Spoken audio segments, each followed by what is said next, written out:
Dummin Orange. Dummin Orange. Esli olsam bu kompaniyani atirgul bilan shug'ullanadigan kompaniya edi. Biz Gollandiyaga borganda, Niderlandiyaga Mr. Perevar Brat bilan ko'rishganmiz. Do you know Mr. Perevar Brat? Yeah, of course we know him. He's my colleague. Mana shu kompaniya atirgul kompaniyasi bilan nima qilgan edik? Mr. Perevar Brat bilan gaplashgan edik.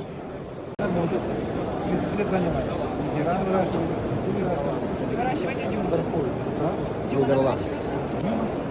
Hop, Gollandiyada Dummin Orange kompaniyasida nafaqat atirgullar bilan, balki siklamen va boshqa gullarni chirinkasi bilan ham shug'ullanishar ekan. Hop, bizga qiziq bo'ldi. Mana Furqa degan gaplashyaptilar. Furlan kompaniyasi bilan nima qilamiz? Abdulloh hozir bilib bizga savol berib qoldi. Nimaga atirgul bilan shug'ullanmaysizlar dedi. Biz aytdik, boshqa gullar bilan shug'ullanamiz. Siklamen, masalan, viola va boshqa gullarni sotuvi bilan shug'ullanamiz. Lekin atirgul bilan hozircha yo'q. Unaqa rejada yo'q. Lekin bular aytayaptiki, bizda siklamen ham boshqa ves assortimentni hozir ko'rsatyapti. Furlan jamoasi bilan gul bo'yicha ham shu narsani yo'lga qo'yapmiz mana. На самолете вам 2 дня и у вас. Да. Хотите ассортимент? Смотрите, у меня есть каталог по пироге.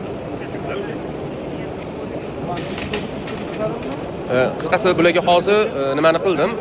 O'sha Gollandiyada Mr. Perevar Brat bilan qo'ygan videomizni qo'yib berdim, hayron qoldi bular. Dummin Orange asosiy основатель, mana bu odam ekan, ismlari Dummin ekan.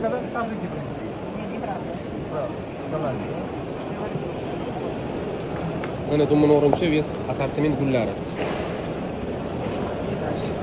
У вас сейчас на пеларгоне очень много. Да. Тоже раньше не было, а сейчас пеларгоне много. Да, просто нам черенки чуть-чуть трудно возить, а семена легче, поэтому заниматься семенами. Так уж сложно нет. Почему будете? Оно единственное, на семена, естественно, вес совсем другой. Если черенки это единственный транспорт чуть-чуть. А так на самолете 2 дня, если через Истанбул. Логистика как? Qisqasi akalar, Furlanda nafaqat pomidor, bodring, baqlajon, boshqa gul ko'chatlarini ham xarid qilishingiz mumkin. Tuyeda, stakanda, chiroyli. Bahorda ko'rsatamiz. Va'da berganmiz, yanvar oyida siklamenlar ochiladi, inshaalloh hammasini ko'rsatamiz.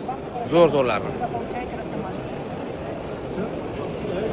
Будем в контакте. Пожалуйста.